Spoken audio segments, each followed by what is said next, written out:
Happy Sunday, my friends. There are two more arrests this afternoon, in what Janet Hudson, the Assistant District Attorney in Muskogee County, Oklahoma, is calling, quote, the most serious case she has ever prosecuted.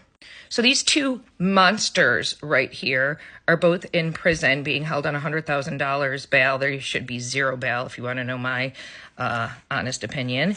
And that is 34-year-old Dustin Walker and 33-year-old Sherry Walker. Now, they are both being charged with felony child neglect. That's what they were first charged with. And now they are charged with, Dustin is charged with SA of a minor, and Sherry is charged with enabling SA of a minor. Now this comes after Sherry's 11-year-old daughter ended up at the hospital on August 16th after she gave birth to a baby, an 11-year-old, y'all. This 11-year-old had not had any prenatal care and had not seen a doctor in over a year. Now, her birth carrier said that she, as well as the other monster, said that they had no idea she was pregnant, that she was this really small, petite girl, but she wasn't showing, and this was a complete surprise to them. Y'all, she was 36 weeks pregnant. She was full term when she gave birth to this baby. So another arrest, this is one of the two arrests I spoke about, has been made. This is the 11-year-old's grandmother, who actually lived with them part-time, Michelle Justice. She has been charged with 6 counts of child neglect. Now, there are actually interviews of this crazy-ass woman who, on the local news station, saying, oh my God, this is such a surprise to us. Like, we had no idea. We had no idea that she was pregnant. Like, how do you not know an 11-year-old girl is pregnant? I'm sorry. She also goes on to these news interviews and says things like, people are saying things about our family that aren't true. We're this amazing family. Yes, maybe the house is, not that clean, but we do have dogs and cats who live in it. Shall we talk about that house for a minute?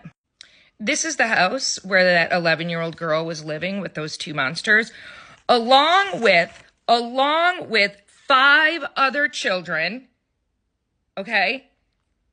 Multiple dogs and cats, okay? I heard 6 dogs. I don't know if that's true or not, but that's what I heard. Now, the other children were 9, 7, 6, 4, and 2. The door was being held together with a bungee cord, okay? Neighbors say there was no running water for several months. In addition, police say when they got to the house, this stench overwhelmed them. The house was filled with feces, and garbage, and those other children, all 5 of them, were naked, 0 clothes on. They said it was some of the most deplorable living conditions they have ever seen. So on top of the grandmother being arrested, they also arrested another neighbor whose name has not been released. And she has also been charged with the same thing as the grandmother, 6 counts of child neglect. Why? Because it says she was a caretaker. I don't know exactly what that means. I can't find that out anywhere. But that she saw this 11-year-old almost every single day.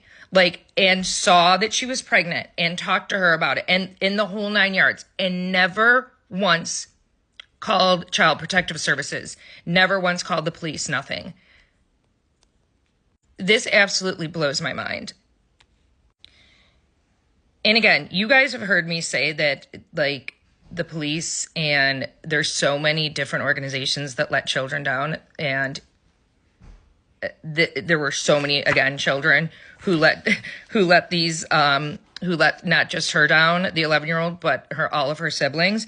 Cheryl Atkins, who is another neighbor, did an interview as well with the local media organization, and she said, I called the police and Child Protective Services so many times I lost track because of the dogs, because of the kids running wild, because the house smelled, because of this, that, and the other thing. And nothing was ever done. Nothing was ever done. Oh, and I failed to mention that the 11-year-old's baby, the DNA test proved 99.9% that the baby is the stepfather's, meaning that she had been SA'd for months. And she probably got pregnant when she was 10 years old, y'all. Now, the assistant district attorney also went on to say, quote, that this child is traumatized. She went through a horrific ordeal, giving birth at home with no medication, no medical support, no medical attention, and that she is going to be traumatized by this for the rest of her life. You think? That poor child, like, I can't. So like I said, these two monsters are being held in prison on $100,000 bail. Why they have bail said, I have no idea. They could spend the rest of their lives in jail, prison, whatever, which they should, if not worse. Y'all know how I feel about this. DP, this is a perfect example of why the DP is in play, but they go back to court on September 3rd, and I will, of course, keep you guys posted. This story makes me sick. Another story of another children being let down by basically everyone. So what do you guys think? Put your thoughts. Let's discuss. You know I love our discussions in the comments below.